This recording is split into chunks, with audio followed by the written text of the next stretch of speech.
आइए दोस्तों, स्वागत है आपका आपके अपने यूट्यूब चैनल सिमनान स्टडी पर। दोस्तों, आज की वीडियो में हम बात करेंगे कि यूपी बीएड में माइनॉरिटी सीट्स पर एडमिशन कैसे होता है। क्या इन सीट्स पर नॉन माइनॉरिटी वालों का एडमिशन हो जाता है, और इन सीट्स पर क्या जिन लोगों ने एग्ज़ाम नहीं दिया है यूपी बीएड का, उन लोगों का एडमिशन हो जाएगा या नहीं, इसकी फ़ीस वगैरह कितनी होगी, इन सब विषय पर आज बात करेंगे। दोस्तों, सबसे पहले आप हमारे यूट्यूब चैनल को सब्सक्राइब कर दीजिए और बेल आइकन को प्रेस कर दीजिए और वीडियो को आखिर तक देखिए। आइए दोस्तों, तो वीडियो को स्टार्ट करते हैं। दोस्तों, ये यूपी बीएड की काउंसलिंग गाइडलाइन दे रखी है। दोस्तों, इसमें आप साफ देख सकते हैं जो लिखा हुआ है, अल्पसंख्यक महाविद्यालयों को अपनी स्वयं की प्रवेश परीक्षा आयोजित कर अल्पसंख्यक सीटों पर प्रवेश का अधिकार होता है। यानी जो माइनॉरिटी कॉलेज होते हैं उनको ये अधिकार होता है कि वे अपने खुद की प्रवेश परीक्षा कराएं। आगे बढ़ते हैं दोस्तों। किंतु प्रायः अनेक अल्पसंख्यक महाविद्यालय स्वयं की परीक्षा आयोजित न करके संयुक्त प्रवेश परीक्षा में सम्मिलित अभ्यर्थियों की वरीयता सूची से चयन करके अपनी प्रवेश प्रक्रिया संपन्न करते हैं। यानी इसमें यह दे रखा है, अनेक विश्वविद्यालय ऐसे हैं जो स्वयं की परीक्षा आयोजित नहीं करते हैं, जो UP BEd joint entrance exam होता है उसके अकॉर्डिंग एडमिशन देते हैं। अनेक विश्वविद्यालय यानी अनेक जो यूनिवर्सिटी हैं उनसे संबंधित जो कॉलेज हैं वो UP BEd joint entrance exam के अकॉर्डिंग एडमिशन देते हैं। आगे से पढ़ते हैं। तथा बाद में प्रवेशी छात्रों की सूची को सत्यापित करने हेतु प्रेषित करते हैं। इस प्रक्रिया में अतिरिक्त समय तथा श्रम लगता है। इस प्रक्रिया को सुगम बनाने तथा अल्पसंख्यक संस्थानों की सुविधा हेतु काउंसलिंग का एक अतिरिक्त चक्र प्रस्तावित किया गया है। यानी इनके लिए काउंसलिंग का एक अतिरिक्त चक्र प्रस्तावित किया गया है जो राउंड 4 है। दोस्तों, आगे से पढ़ते हैं। ये सब तो आप समझ ही सकते हैं। अल्पसंख्यक संस्थान पहले ही अपनी गैर अल्पसंख्यक सीटें यानी अल्पसंख्यक संस्थान की जो 50% सीटें हैं वो पहले ही काउंसलिंग के थ्रू भर जाती हैं। राउंड 1, राउंड 2 और राउंड 3 में जो 50% सीटें बचती हैं वो सीटें माइनॉरिटी वालों की होती हैं और वो राउंड 4 में भरी जाती हैं। आगे से देखते हैं। काउंसलिंग का यह चक्र सिर्फ अल्पसंख्यक सीटों के लिए ही होगा। यानी जो राउंड 4 होता है वो सिर्फ अल्पसंख्यक माइनॉरिटी सीट के लिए ही होगा। अगर अल्पसंख्यक संस्थान चाहते हैं तो काउंसलिंग के इस दौर के माध्यम से अल्पसंख्यक सीटों को भर सकते हैं। यानी जो माइनॉरिटी कॉलेज हैं अगर वो चाहते हैं कि हम अपनी सीट से इस काउंसलिंग के थ्रू भरें तो वो भर सकते हैं। यानी वो बाध्य नहीं है किसी तरीके से। काउंसलिंग का यह चक्र अल्पसंख्यक संस्थानों के लिए अनिवार्य नहीं है। काउंसलिंग का ये जो राउंड है ये अल्पसंख्यक संस्थानों के लिए अनिवार्य नहीं है, केवल वे अल्पसंख्यक संस्थान। दोस्तों, इसमें आप साफ साफ देख सकते हैं, दे रखा है, केवल वे अल्पसंख्यक संस्थान जो जेईई बीएड 2021 की मेरिट सूची के अभ्यर्थियों से अपनी अल्पसंख्यक सीटें भरना चाहते हैं भाग ले सकते हैं। यानी इसका साफ साफ मतलब ये निकल रहा है कि कुछ कॉलेज ऐसे होंगे जो UP BEd joint entrance exam के थ्रू एडमिशन नहीं देते होंगे, वो अपना एडमिशन सीधे यानी डायरेक्ट एडमिशन देते होंगे।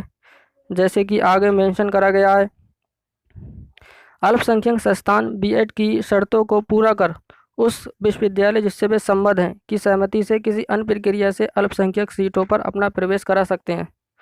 दोस्तों, आप इसे साफ दे सकते हैं, इसमें दे रखा है जो माइनॉरिटी कॉलेज हैं मतलब वो बीएड एंट्रेंस एग्ज़ाम के हटा के और किसी प्रोसेस के द्वारा भी अपना एडमिशन करा सकते हैं।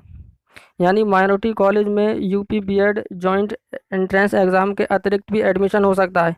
इसमें दोस्तों आप काउंसलिंग गाइडलाइन को पढ़ सकते हैं, दे रखा है कि सहमति से किसी अन्य प्रक्रिया यानी किसी अन्य प्रोसेस के द्वारा एडमिशन दिला सकते हैं। इस स्थिति में लखनऊ विश्वविद्यालय द्वारा प्रवेशी छात्रों की सूची का सत्यापन नहीं किया जाएगा। यानी जो माइनॉरिटी कॉलेज यानी कुछ माइनॉरिटी कॉलेज ऐसे भी होंगे जो UP BEd joint entrance exam के थ्रू अपने यहाँ एडमिशन नहीं देते होंगे। दोस्तों, उनकी जो एडमिशन का प्रोसेस होगा वो उस यूनिवर्सिटी से संबंधित होगा जिससे वे संबंधित हैं, जिससे वे एफिलिएटेड हैं। ठीक है दोस्तों। इस प्रकार दोस्तों हम समझ सकते हैं कि कुछ माइनॉरिटी कॉलेज, सारों की बात नहीं कर रहा हूँ मैं, कुछ माइनॉरिटी कॉलेज ऐसे भी होंगे जो डायरेक्ट एडमिशन देते होंगे, जो UP BEd joint entrance exam से हट के भी एडमिशन देते होंगे। अब दोस्तों आगे पूरा नोटिफिकेशन पढ़ते हैं। काउंसलिंग का यह चक्र कॉलेज स्तर पर किया जाएगा, ये तो दोस्तों आपको पता ही है। सीधा प्रवेश में भाग लेने वाले कॉलेज द्वारा अपनाई जाने वाली प्रक्रिया के लिए विस्तृत दिशा निर्देश, अभी इसके ऊपर सारे दिशा निर्देश डाल दिए जाएंगे जब एडमिशन होगा। अब दोस्तों ये उन कॉलेज की बात करी गई है जो UP BEd joint entrance exam के थ्रू एडमिशन देते हैं। इसमें दोस्तों केवल वही अभ्यर्थी काउंसलिंग के इस दौर में भाग ले सकते हैं जिनके पास वैध राज रैंक है, यानी जिनके पास स्कोर कार्ड है, सिर्फ वही उन कॉलेज में एडमिशन ले सकते हैं जो UP BEd joint entrance exam के थ्रू एडमिशन देते हैं। और दोस्तों इसमें इन सीटों पर जो नॉन माइनॉरिटी वाले बच्चे होते हैं, एक तो माइनॉरिटी होता है और नॉन माइनॉरिटी होता है, जो नॉन माइनॉरिटी यानी जो हिंदूस होते हैं वो भी इन सीट्स पर एडमिशन ले सकते हैं। नॉन माइनॉरिटी पर इन दोस्तों इन सीट्स पर नॉन माइनॉरिटी वाले भी एडमिशन ले सकते हैं। अगर काउंसलिंग के बाद सीट्स बचती हैं तो इन सीट्स पर नॉन माइनॉरिटी वाले भी एडमिशन ले सकते हैं। आगे दोस्तों देखते हैं इसे। ये तो दोस्तों सब नॉर्मली दे रखा है। अब दोस्तों इसकी फ़ीस के बारे में बात कर लेते हैं कि इसमें फ़ीस कितनी जाएगी। माइनॉरिटी सीट्स पर एडमिशन लेने पर फ़ीस कितनी जाएगी।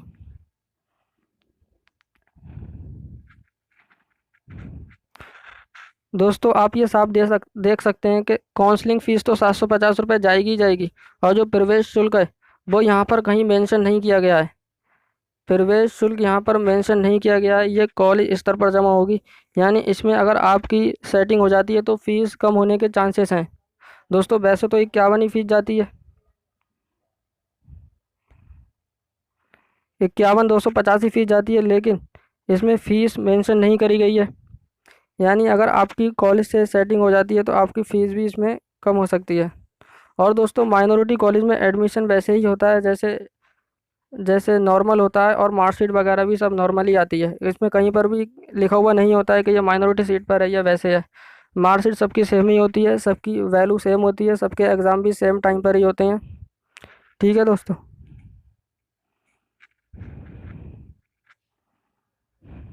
इस प्रकार दोस्तों हमने माइनॉरिटी सीट्स एडमिशन के बारे में जाना। दोस्तों अगर आपको वीडियो पसंद आई हो, वीडियो को लाइक एंड शेयर कीजिए एंड चैनल को सब्सक्राइब कर लीजिए। थैंक यू दोस्तों।